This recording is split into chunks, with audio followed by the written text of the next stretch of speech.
My name is Rhyss. I am 33. I grew up in Orange, New South Wales, and I currently live in Newtown, Sydney.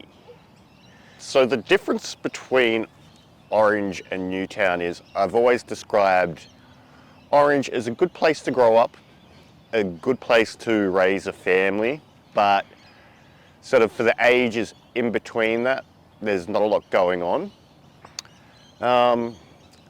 There are some interesting personalities in Orange. I don't know if he's still kicking, but there was one guy who had a barber shop inside one of the pubs. But if you wanted to get your hair cut by him, you usually had to go before 11 a.m, otherwise it'd be a bit lopsided.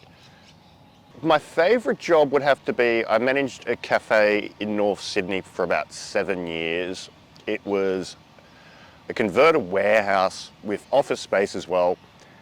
And it had a lot of interesting characters and regulars. One of my favourites was Miko, who lived across the road in the Housing Commission building.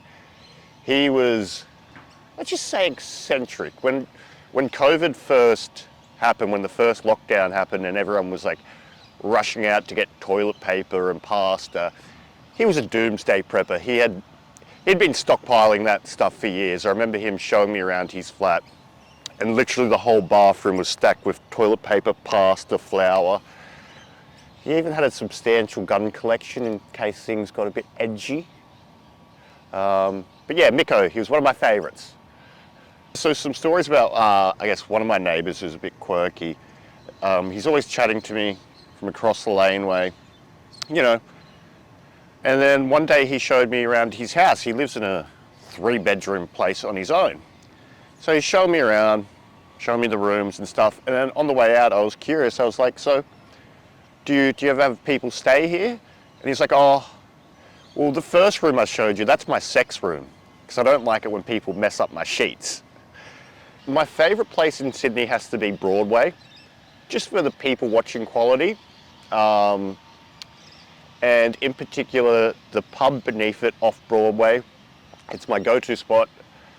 It's got some great Thai food, but also just interesting characters you see coming in, walking by. Spend a lot of time there. I really like where I'm living now. It's good rent for the location and the size of the place.